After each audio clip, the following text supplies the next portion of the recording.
Hey everyone, it's Dr. Rick, and today's tutorial is going to be on COVID-19 and mouthwash. And so if you were thinking about this idea, you probably looked at a couple of videos already. I'll try to make it easy, but also evidence-based. Now, there's not that much evidence, but it's still, if I can translate it for you and give you the risk and benefit ratio, then it might be up to you, but I think it's worth it. Now, honestly, if you don't see a dentist on a regular basis, you should at least go once a year. Well, you want to keep your teeth, that's first off. Second, a lot of the crap that happens here is based on or triggered by the crap that happens up here. So take care of your gums, take care of your teeth, maintain good dental hygiene, and you should be okay. But now, with regards to mouthwash and COVID-19 in the household or at your workplace, I think this would help. I'm basing it on some loose data, but there's no downside. So in integrative medicine, we go by risk to benefit ratio, right? So if the risk is high and the benefit is low, I'm not going to do that unless somebody's very terminal and suffering. Now, if the risk is low or zero and the benefit is astronomical, why not? Especially if there's no other treatment for COVID-19 infections except for social isolation. I think that it's worth it, and I'll explain why. But just to backtrack, we know that the COVID is droplet spread, contact spread, and also aerosolized. The question is going to be, and that's been released. That was a question mark back in the spring, late winter last year, but I think we have enough experience to say that it's probably going to be that way, and the masking measures do help, so maintain your mask wear. Now, the problem is in dentistry, we have to use high-speed drills and high-pressure pumps, water pumps, to take care of the procedures here.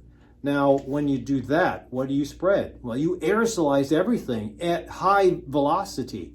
So if we get a potentially asymptomatic infected patient, we have to be careful because, number one, we don't want to get sick. I also share the next suite in Hoffman Estates with my integrative medicine clinic, but I don't want my wife to get sick. I don't want to get sick, and I don't want my patients coming in to get sick or her patients to get sick. So if we happen to get somebody that comes in for emergency or regular cleaning or some procedure, and we have to turn on the drills, we have to make sure that if it is aerosolized and if it was a patient that was infected, everybody is taken care of after that patient, and my staff is taken care of too. Suggestions by the ADA, we did get an extra piece of equipment in addition to, so this is essentially an air suction device. You put it next to the field of operation.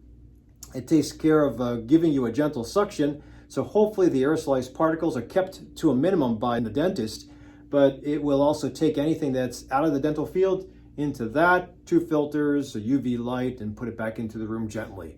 And that will at least decrease the exposure in theory, and we have a couple of UV lights around the office. But the most important thing is social distancing, masking, washing your hands, and also answering the questionnaires. If you've been traveling, if you've been exposed to anybody in the last 2 weeks, if you yourself are sick, or if you have a thermometer, if we scan you and you're elevated with a temperature, that's a no-fly. So take care of yourselves. Don't just try to sneak into the doctor's office, and hopefully we'll all get through this. So I fear that we're going to be, with all the travel, with Thanksgiving and Christmas and New Year's, and probably spring break, they're going to have a lot of people travel, and the young people are probably okay, but if you have grandma with 2 comorbid conditions at home, diabetes, high blood pressure, cholesterol, HIV, psoriasis, you're going to expose that person with risk factors to possible death. So you really have to be careful. Now, I had it, and I think I know where I got it from. I think it was from a guy that was unmasked and coughing, but I can't prove it. However, I made it through in 4 days, done, and no residual, thank God. I do have some long hauler patients, and you don't want to be like them. So as much as possible, follow the rules, but also as much as possible, take care of those comorbid conditions. Lose some weight, stop the tobacco, get healthy, exercise, eat properly, get some good sleep, fall in love again, have fun. So find your way to that, and you won't have a problem. And if you do get exposed, hopefully you'll kind of rush through it like me in 4 days. So we didn't have any suggestions by the ADA, but I found some information from New Zealand that I've been suggesting my wife follow. New Zealand, the Ministry of Health, did come out with publication back in March, and the American Dental Association was waiting for the CDC, but there was nothing being suggested here, except for don't open your office. The idea is if you do see your dentist and we do take precautions and you have to have your procedures done, fine. But if you don't go to a dentist that's taking precautions, please be careful. Or check out my wife's dental office here in Hoffman Estates, Dental Radiance. I'll put the link down below. But the idea is, what do we use for mouthwash? And there are some data points in other studies from way back when. Now, the only problem is the dentists don't have the gobs of money that NIH is dedicating to medical research. They have dental research, but a lot of the studies they came across are very underpowered. But again, when there's low side effect, I think it's worth it if there's a little nudge, or if these studies say that you can lean into the possibility of using this and maybe getting a benefit of even a small percentage, I'd say do it, because you should be doing it anyway. So the World Health Organization did suggest in this study that you should do nasal rinsing as well. Now, I don't want to confuse anybody. You do not use the same solution for the mouth and the nose, but the idea was with nasal rinsing, it did decrease infection and bacterial load. So this is my thesis, is that I think the mouth and the nose are rally points for the virus. So if you can block, if you can stay away, if you can wash and keep the virus at bay, that's cool. But if you can't and you're taking care of somebody and that person happens to be carrying it or is infected, you do the best you can. But I believe that that person is harboring the majority of the virus in the mouth and nose. If you get a big inoculum, the big inoculum is going to go in these two ways. And when the inoculum sits in the mouth or the nose, I think it can multiply. And if your risk factors are high and you get a big inoculum, that's a problem. But if you get a big inoculum and you can kind of neutralize the inoculum before it takes root, I think your odds are better that you might not manifest the disease, or at least manifest severity of disease. And how do we decrease the inoculum, or whatever is at the rally point of nose and mouth? The study that I just showed you looked at a couple different types of mouthwash, hydrogen peroxide, PVP, CHX, and all these are interesting. There was even a study that showed or evaluated essential oil, and even nasal saline. I tell my patients to always do nasal saline rinsing, especially Chicago anyway, twice a day. But why not do it for COVID and just nasal saline? You can't use tap water, you have to use bottled water, but I'll put a link to the nasal rinsing video that I did, but also combine it with Scope or Listerine. I have no product endorsement here, I just happen to have this in the office. So the idea is, how much time do you use? Well, this study showed 30 seconds of rinsing and then 30 seconds of gargling. And that should be good enough. So that's a minute total. And when I used to eat meat back before 2018, I'd always have little cans of fish in the office, and I'd have to brush my teeth after I had the fish because that's just stinky. I apologize for some of my lunchtime or 1 o'clock patients that might have smelled my breath from a distance. But I don't really eat that fish anymore. However, so I was used to that, and I put it away when I went vegan. But when I got infected in November with COVID, my wife had suggested, because of the data, why not also get back to rinsing? And I did so. And I got through it in 4 days. I attribute that to healthy lifestyle, but I think this probably helped. So again, the data, this is a meta-analysis that they did out of New Zealand again. Thank God for New Zealand. Ministry over there is pretty awesome. But last time I talked to the Minister of Health, I met him at Harvard, at a Harvard lecture. He said that the problems over here are the same problems over there as far as healthcare. So it's a shame. It's not just us, but we're certainly doing it really bad. So again, these are different things that were used. The CHX, PVP, hydrogen peroxide. So the viral studies that they did before were on HIV and herpes simplex type 2. And it did work to decrease the mouth carie, whether it was ulcers or just in the mouth and tonsils. It decreased the caries. So I think it has shown in the past, with small studies that were underpowered, but it showed that if you do gargle on a regular basis, it would decrease the viral load in vitro. So Let's talk about that real quick. In vitro and in vivo. In vitro is when you take somebody's, let's just talk about COVID. You take a COVID person's cells, you put them in a dish, and then you expose those cells to your test agent, and you see if you can kill off the amount of virus. That's in vitro, in a test tube. Then there's in vivo, when you start to apply a protocol, and one of these protocols was 5 times a day of people who were documented as infected in the hospital, and I think it was 5 ml of fluid at a time. 5 times a day. That's a lot of gargling. If you don't even do gargling, which I'm sure the majority of you don't do, again, a minute, that's long. 5 times a day, that's a lot. But hey, listen, if you're isolating yourself at home like I did, by the way, go see your dentist at least once a year for cleaning, and more if you have disease. So here's the 2 biggies that I came up with. There is a doctor out of Sao Paulo, Brazil, who came up with this compound called Thalox. That is how you spell it, Thalox. So it was supposed to be for gingival damage, gingival tissue damage, and regeneration, which the data pretty decent.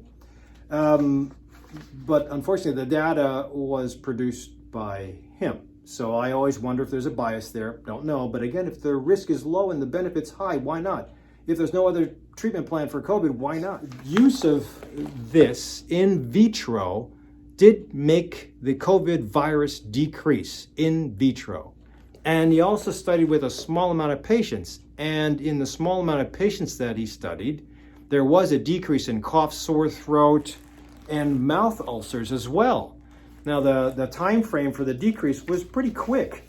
And I believe that even if it was small, they compared it to placebo. And again, you can check these out. Or they could have been from the same research, but 2 different benefits. So check it out on your own. Like, they did the study like we do, clinical animal studies. Then you go to phase 1, phase 2, and I think they're in phase 3. So the data's not there. I don't know if it's been peer reviewed or which peer reviews it, but hopefully the data will be good from the Thalox guys in Sao Paulo. But what they did was they used it to a small subset of patients that were infected in the hospital, and they had a 50% improvement in decreasing the severity and also decreasing the time in the hospital. So even if it's a small group that they studied, and even if it's biased a little bit, 50% improvement is better than no treatment at all. And I got better in 4 days, whether that was my healthy lifestyle or the healthy lifestyle plus the mouthwash. I don't question it. I just enjoy and thank God. So how do we do this? So my suggestion, based on all the data, is that you have to do it for at least a minute. And a minute, you should time yourself, because a minute of mouthwash, that's 5 ml. So 5 ml is a teaspoon, exactly. A teaspoon doesn't seem like much, but that's how much the studies were going with as far as the minimum amount. I think twice a day, if you're just using this as prevention. And you should be brushing your teeth twice a day and flossing, but chasing it with 30 seconds, or a minute of gargling and rinsing would be important. Now, I've kind of come up with an idea of how to do it. So what I do is I swig. I can't do it now because I can't talk, but I swig the 5 ml. There were some studies that talked about 20 ml, and if you've ever gargled with Listerine or Scope, when you gargle, especially forcefully, you spread all of the antiviral in and around the area that I talked about as being a rally point, but it also bubbles up, especially hydrogen peroxide. Hydrogen peroxide works with contact of oxygen and kills virus, but that is, you get a lot of foam. And if you continue gargling for a minute, the foam will come out in your face. So my suggestion is you go slow. And there's no timing here for how fast you should rinse. But when you rinse, you put the mouthwash in your mouth, and you move it from one cheek to the next cheek. And most of us do it really fast, but the only way I could come up with a template is 5 times. Just pushing the mouthwash from one side, and that's 1, 2, 3, 4, 5. 5 times like that. That's 5 seconds, hopefully. And then you gargle 1, 2, 3, 4, 5. And you just gargle gently. enough to get a little agitation back there, but not to the point of foaming from the mouth. And you go back to rinse, and you go back to gargle. So I say rinse 5 swishes, gargle 5 seconds. Rinse 5 swishes, gargle 5 seconds. That way it doesn't foam up so much. And if you do that, that's 10 seconds total of one set. If you do 6 times, rinse, gargle, rinse, gargle, rinse, gargle, rinse, gargle, rinse, gargle. That's a minute and you are done. Then you can spit everything out. And I always suggest, because there is a little bit of alcohol derivative in this, that you use lip balm afterward. We don't want you getting dry lips and chapped. And don't just do the mouthwash. You have to brush your teeth. The brushing of the teeth is more for dental hygiene, but the rinsing, it was what was studied with regards to the Thalox guys and the WHO and the New Zealand studies. So bottom line is that I would do that on a regular basis, twice a day. If you're high risk, maybe more. Now, here's the thing. If you also have somebody in the household, if you are sick, you still have to mask, you still have to socially distance, you still have to use your own toothpaste, you have to use your own toothbrush. You really should be, if you have the opportunity, using your own bathroom, sleeping in your own bed or in the basement, and using your own fork and spoon. That's for at least 10 to 14 days from the last day of symptoms. That's my rules. Again, the rules are rough. I'm not sure if they're being biased because people are trying to get back to work, but I think counting from the last day you notice symptoms and then going 2 weeks, you should be fine. So that's the kind of like the gestalt or the feel that I have. But I think that if we do this on a more routine basis, if you are sick, I'd say 5 times a day, like some of the Thalox studies, 5 times a day for an entire 60 seconds. And 5 milliliters isn't that much. I showed you how much 5 milliliters is, a teaspoon. So if you just learn to do that properly so it doesn't overfill the mouth and you don't drown, then you should be okay. So, and you'll have to work. You don't have to go for hydrogen peroxide or PVP, which is iodine based. In fact, I question whether iodine would stain your teeth or not, but my wife and I have to do more research. Thalox is not available in the United States yet. I think that the guys in Brazil are getting ready to release it, but you know it's going to go like hotcakes, and then it's going to be expensive. So just go with what I suggested to decrease the volume of bad guys at the rally point.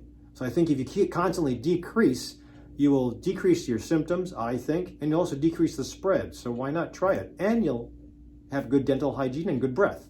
So if you have any questions or comments on what you use for your nasal rinsing or your oral rinsing, put them down below. Oh, use nasal rinsing on a regular basis about the same time as you do your gargling and rinsing. You'll also decrease the rally point in the nose. Now, those of you, that's going to be a tough sell, I know. It's tough enough to get people to do mouthwash after brushing their teeth twice a day. Imagine 5 times a day in case you get sick. But nasal rinsing, I do it. I have a video, I'll put it down below, but I do it twice a day. I think it's a very healthy thing, especially in Chicago where there's a lot of crap in the air. So give it a try. Don't forget to subscribe and comment down below. Otherwise, I'll see you at the next video. Stay safe.